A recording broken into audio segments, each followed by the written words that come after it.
પગના તળિયામાં બળતરા થવી આની પાછળના જે યોગ્ય કારણો છે કે જે રિસર્ચમાં સાબિત થયા છે અમેરિકન સંસ્થાઓ દ્વારા કે જે પગના તળિયામાં બળતરા થવા પાછળ મોટા કારણો છે અને કયા ઘરગથ્થુ ઈલાજ છે કે જે વૈજ્ઞાનિક રિસર્ચ મુજબ હું તમને આ તમામ વસ્તુની વાત કરીશ. પગના તળિયામાં બળતરા થવી જેને તબીબી ભાષામાં ગ્રેસન ગોપાલન સિન્ડ્રોમ તરીકે ઓળખવામાં આવે છે, બરાબર છે. એની પાછળના કારણો સૌથી મોટા કારણો કયા છે કે ભાઈ ડાયાબિટીસ. અમેરિકન એકેડેમી ઓફ ન્યુરોના જણાવ્યા પ્રમાણે ડાયાબિટીસ તમને હોય કે લોહીમાં શુગરની માત્રા વધારે રહેતી હોય, ઘણા સમયથી આવું થતું હોય, તો આનાથી શું કામ કરે, લાંબો સમય આવું રહેવાથી પગની ઝીણી નસોને નુકસાન થાય છે અને એ નસો મગજને સંકેત જે પહોંચાડવો જોઈએ અને દુખાવાના સંકેત છે જલ્દી પહોંચાડવા માંડે છે, બરાબર છે. એટલે સૌથી મોટું છે કે ભાઈ ડાયાબિટીસ તમને હોય તો એ તમારે કંટ્રોલ કરવું જરૂરી પડે અને એના કારણે જ તમને પગમાં દુખાવો થાય. એ પહેલું કારણ છે. 4 કારણોમાં પહેલું કારણ ડાયાબિટીસ. બીજું કારણ છે વિટામિનની ઉણપ. આપણા મગજને સંકેત આપતા સૌથી ઇમ્પોર્ટન્ટ વિટામિન છે એમાં B12, vitamin C, vitamin B9, vitamin B6, B9 અને B12 આ સૌથી ઇમ્પોર્ટન્ટ છે. B9 મતલબ છે ફોલેટ. તો આ જે વિટામિન છે એની ઉણપથી નસોનું રક્ષણ કરતું જે પડ હોય ને એ નબળું પડે, એનાથી પગમાં તળિયા અસહ્ય બળતરા કે દુખાવો એ પ્રકારની તકલીફ થાય, જેનાથી વિટામિન B12, B6 અને વિટામિન B9 ની ઉણપના કારણે આવું થાય. ત્રીજું સૌથી મોટું કારણ છે કિડનીની બીમારી.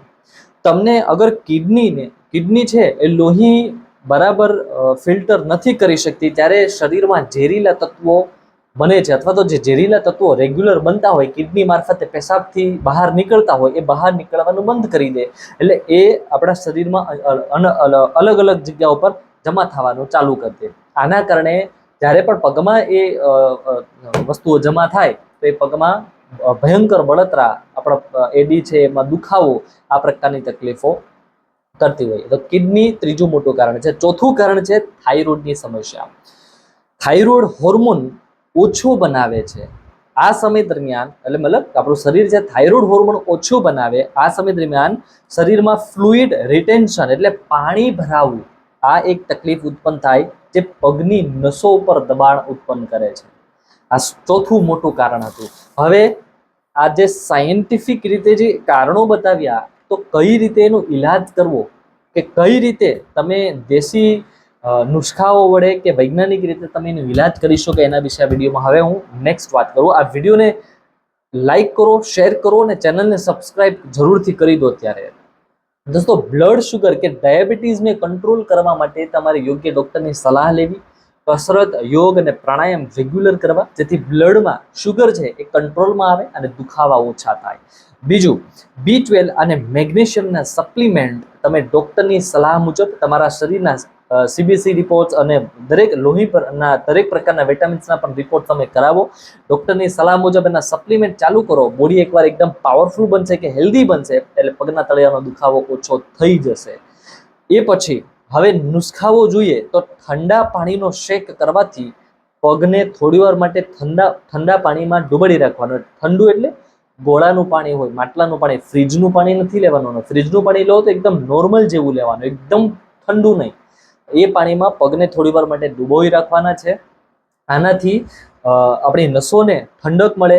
નસોના જે સિગ્નલ છે કે જે ભાઈ મગજને જલ્દી મોકલ્યા કરે ખોટા સિગ્નલ કે દુખાવો થાય, બળતરા થાય, દુખાવો થાય, બળતરા થાય, એ સિગ્નલને થોડીવાર માટે શાંત કરીને અમુક કલાકો માટે તમને દુખાવો શાંત થઈ જાય. પરમિનન્ટ ઇલાજ નથી, પણ ધીરે ધીરે તમને આ સોલ્યુશન આપી શકે. આના પછી પાણીમાં એપ્સમ સોલ્ટ એટલે મેગ્નેશિયમ સલ્ફેટ, જે આપણે સોલ્ટ આવે છે એનું પાણી, મીઠાવાળું પાણી કે કોઈ અન્ય એ પ્રકારનું પાણી છે એ બનાવી અને એમાં પગને બોળી રાખવા અને એ સ્નાયુને જલ્દીથી આરામ આપશે, રિલેક્સ કરશે અને દુખાવાને, બળતરાને ઓછી કરશે.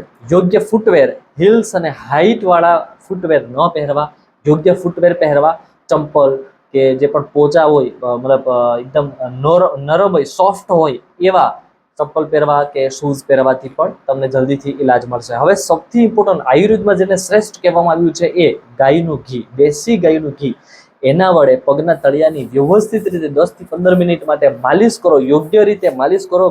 ઘસીને સારું ઘી હોય યોગ્ય રીતે માલિશ કરવામાં આવે તો તળિયામાં જે બળતરા થાય ને એ ઓછી થઈ જાય. આનું ખાસ કરીને શરીરનો જે પિત્ત દોષ વધી ગયો હોય પિત્ત દોષ ઓછો થાય અને શરીરમાં પણ ખૂબ જ સારા લાભ અને ઊંઘ પણ જલ્દીથી તમને આવી જાય. ઘણાને બળતરા હોય કે દુખાવો હોય પગમાં તો ઊંઘ પણ નથી આવતી, પણ તમે દેશી ગાયનું ઘી પગમાં માલિશ કરીને સુવાનું રાખશો તો ઊંઘ જબરજસ્ત આવશે અને જલ્દીથી તમને આવી જશે. એ પછી એક નુસ્ખો છે કે જે પગને ઠંડક આપી શકે અને બળતરા ઓછી કરી શકે. એ છે ચંદનનો પાવડર. એમાં થોડુંક ગુલાબજળ, આ બંને વસ્તુને મિક્સ કરી પગના તળિયામાં લગાવો. બંને પગમાં લગાવી શકો, બીજા પગમાં દુખાવો ન હોય તો પણ બંને તળિયામાં તમે એ લગાવો. એ પછી તમે એને 20 મિનિટ માટે છોડી દો, એકદમ સુકાઈ જાય પછી એને નોર્મલ પાણીથી તમારે સાફ કરી લેવું.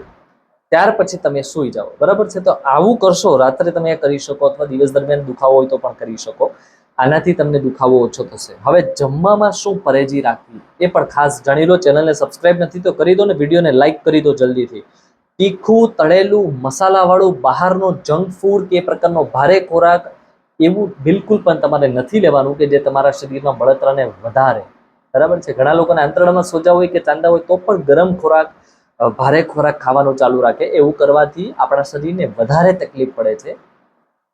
ત્યાર પછી ચા અને કોફી બિલકુલ નથી લેવાની. એક નુસ્ખો તમે કરો કે જે શરીરને ઠંડક આપી શકે, એટલે અંદર નાખવા માટે એક નુસ્ખો છે. 1 ચમચી વરિયાળી, 1 ચમચી તમારે ધાણા લેવાના છે. ધાણા એટલે આપણે જે સૂકા ધાણા હોય ને એ ધાણા તમારે લેવાના છે, 1 ચમચી. બરાબર છે? અથવા તો તમે 3-3, 4-4 ગ્રામ બંને વસ્તુ લઈ શકો. અને થોડી ખડી સાકર, આખી સાકર મિશ્રી આવે, દોરાવાળી ધાગાવાળી મિશ્રી, એ તમારે 3-4 ગ્રામ જેટલી એ લેવાની. ત્રણેય વસ્તુ સરખા ભાગે લઈ 1 ગ્લાસ પાણીમાં તમારે મિક્સ કરવાની છે. તો તમે આખી રાત પલાળીને સવારે ઉઠીને તાત્કાલિક તમે નરણા કોઠે લેવાનું રાખશો તો શરીરને ઠંડક આપશે અને શરીરને ખૂબ જ સારું ફાયદો આપશે. આનાથી સારું યોગ અને કસરત પણ કરવાનું ચાલુ કરો. આ તમામ વસ્તુઓની પરેજી રાખો. તમારા પગમાં જે બળતરા છે 99.99% લગભગ અઠવાડિયાની અંદર ઓછી થઈ જશે, લગભગ નહીવત થઈ જશે. આ વિડીયો શેર કરો, ચેનલને સબસ્ક્રાઇબ કરો.